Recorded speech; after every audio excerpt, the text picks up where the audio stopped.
Look, buying your first home is a lot, and everyone has an opinion. They may tell you to wait for prices to drop. You should buy before the rates go up. Don't buy now, the market's crashing, or you need to get in now because the market's booming. I know it's confusing and you don't know who to listen to or where to start. So if you're feeling overwhelmed, you're not alone. In this video, I want to go over a few things I wish someone told me before I bought my first home. And I'll also share what's actually going on with home prices right now, so you can decide if it makes sense for you to buy or not. If you've ever bought a house before, it's easy to feel like you're going to mess something up. You've got the emotional side, which is wondering if you'll actually find something that you like. And then you've got the money side of it, which is the down payment, the interest rates, the closing costs, and there's just the general, I don't want to screw this up fear. Look, it's totally normal. I work with first-time home buyers all the time, and I've been there myself as well.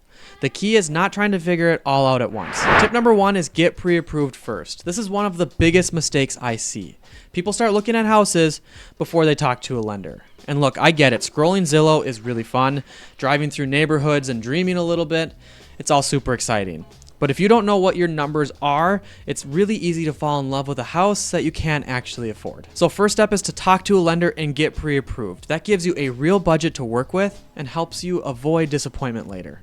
Plus, sellers will take your offer far more seriously if you're already pre-approved. Tip number two is don't spend it all. Now, just because the bank says you can spend $400,000, it doesn't really mean that you should. It's smart to stay under your max budget because owning a home comes with more than just the mortgage payment. You've got property taxes, insurance, utilities, and maybe even HOA fees, and that stuff adds up. So I always tell my buyers, leave yourself a little wiggle room. You still want to be able to furnish your new place, maybe travel a little bit, or just have some flexibility. Being house poor is not the goal. Tip number three is to always get an inspection. If you find a house you love, don't skip the inspection no matter how good it looks. This one step can save you thousands down the road. Even if everything seems fine, an inspector knows where to look for hidden issues. This is the stuff that you're just not going to catch during a 20-minute showing. And if something does come up, you can ask the sellers to fix it, you can negotiate with the price, or you can just back out entirely. It's worth every penny for that peace of mind. Tip number four, it doesn't have to be your forever home. Look, your first home does not need to be your forever home. You're just trying to get your foot in the door and start building equity. That's it. I bought my first house in March of 2020, and let me tell you, timing was impeccable. I closed just before the entire world shut down. And I spent basically every dollar I had to make it work. And yeah, of course I was nervous, and I had no idea what was gonna happen. But looking back at it, that is one of the best decisions I've ever made. That little yellow house helped me build equity, and later I used the profit from that to buy a home in the exact neighborhood that my wife and I wanted to be in. So don't overthink it. The goal is to start, not to find the perfect house that fits all of your needs for the next 30 years of your life. Okay, that's great, but what about the market? I know a lot of people are worried right now. You keep hearing that the market's gonna crash, but it just never seems to come. Well, here's what experts are actually saying.